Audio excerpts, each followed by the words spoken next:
l'exemple vénitien, Venise, est toujours, on pourrait dire, en haut de la pile des dossiers patrimoniaux complexes. Parce que c'est vraiment une ville pour laquelle les enjeux économiques, environnementaux, artistiques sont en rude concurrence.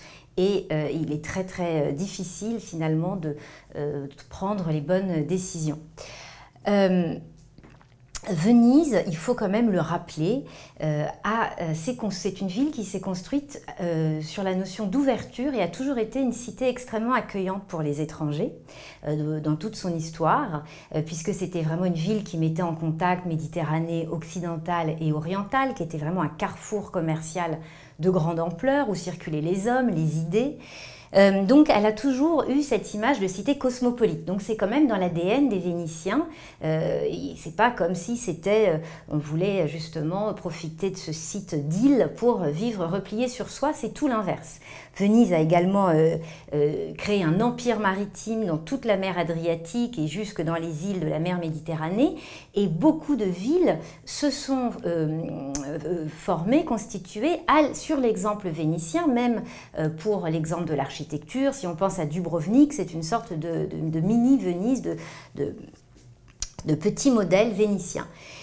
C'était aussi bien sûr une des premières villes touristiques en quelque sorte, puisque quand les touristes sont nés, donc ces Anglais, ces aristocrates anglais qui pour parfaire leur éducation de jeunes hommes allaient faire le tour de l'Italie, patrie voilà, du legs artistique fondamental, eh bien évidemment Venise était une étape clé. Et ces touristes ont beaucoup contribué à la notoriété internationale de Venise, les écrivains, les poètes, mais également les peintres, bien sûr, de Turner à Monet.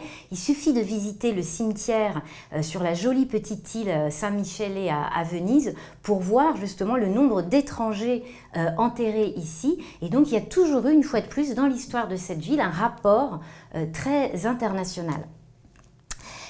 Et Venise a depuis longtemps décidé de ne pas seulement miser sur cet héritage architectural et artistique complètement incroyable, puisque donc on ne peut pas rentrer dans une église sans voir un chef-d'œuvre du Titien, du Tintoret, ou de voir dans les musées les Canaletto, les Carpaccio, etc. Elle a aussi décidé de s'engager dans les événements culturels modernes et avec vraiment des événements qui ont une grande légitimité, qui ont un grand succès. Alors le fameux carnaval qui là fait davantage le lien avec l'histoire déchue un petit peu de Venise, l'histoire passée, mais également le festival de films de la Mostra qui se déroule sur le Lido, ou la Biennale de Venise avec de l'art contemporain, de l'architecture, des pavillons changés chaque année, qui est un des grands événements artistiques sur la scène internationale. Donc, quel est le problème? On pourrait se dire, Venise a plutôt tous les atouts pour elle, puisqu'elle a su justement s'ancrer à la fois dans la tradition, la modernité, tout ça dans un esprit d'ouverture.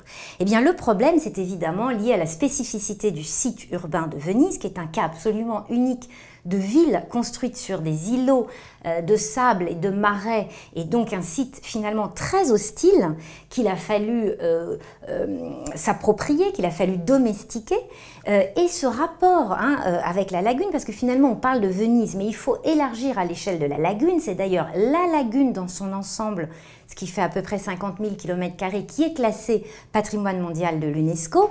Eh bien voilà, il y a des effets de flux et de reflux de l'eau. Il y a un phénomène naturel de montée des eaux qu'on appelle l'acqua alta, mais avec le contexte mondial de réchauffement climatique et de montée du niveau des eaux, eh bien, ces grandes eaux sont de plus en plus fréquentes et atteignent des niveaux records, ce qui fait que la ville est inondée sur plus d'1 mètre de hauteur sur une très grande partie. Et évidemment, non seulement l'écosystème animalier, végétal de la lagune est menacé, mais également les fondations de la ville, l'érosion des fonds marins. Et donc, finalement, Venise, qui est une des villes les plus protégées, les plus surveillées, qui a fait l'objet dès 1973 d'une loi spéciale pour faire appel à des fonds internationaux, justement, puisqu'on savait bien que le classement à l'UNESCO n'allait pas suffire pour sauver cette ville, est quand même en danger permanent. Parce que en raison justement donc de cette spécificité de son écosystème. Alors, c'est pas comme si on n'avait rien fait, vous voyez, depuis 1973, on essaie vraiment de protéger cette ville par plusieurs projets assez pharaoniques de barrages, justement pour éviter un afflux d'eau trop important, mais il y a des concurrences entre la ville, la région, l'État, les fonds internationaux, tout ça n'est pas simple à gérer.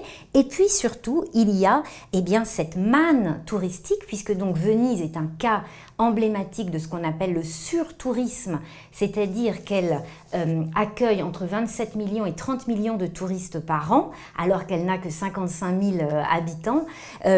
Et parmi ces touristes, ceux que l'on accuse de plus en plus ouvertement, ce sont les touristes qu'on dit d'une journée. C'est-à-dire qu'ils ne vont même pas dormir sur place, même pas vraiment prendre le temps de dépenser leur argent, même pas vraiment prendre le temps de véritablement visiter et de s'imprégner de la magie du lieu. Ce sont les croisiéristes avec ces bateaux gigantesques qui ont accès au port maritime de Venise même, donc du canal de la Giudecca.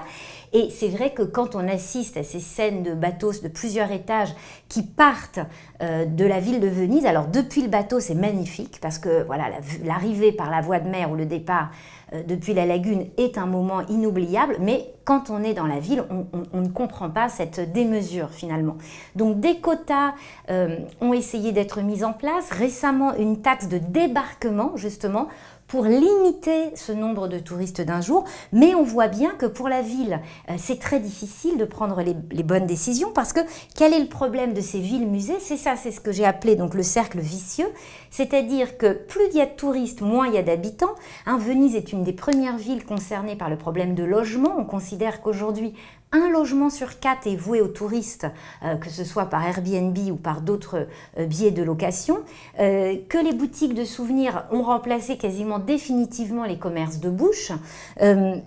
Et donc on voit bien que c'est un cercle vicieux parce que d'un autre côté, si on reprend l'exemple des croisières, elles assurent 5000 emplois locaux. Et qu'est-ce que Venise propose comme emploi aujourd'hui en dehors du tourisme? Eh bien, pas tant que ça.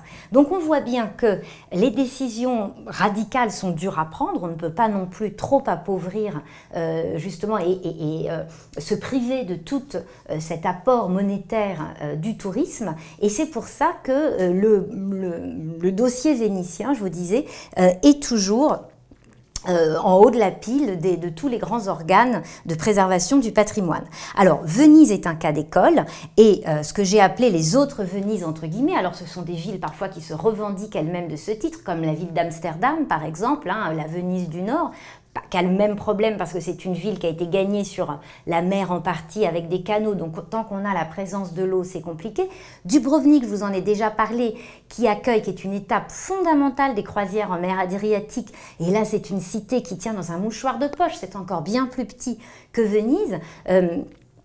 Et on peut citer également le cas de Barcelone, alors elle qui n'a pas de problème de rapport avec la mer, mais qui a juste un surtourisme que les habitants ne supportent plus, puisque maintenant vous avez des panneaux qui disent « Tourist go home » qui s'affichent partout en pays catalan.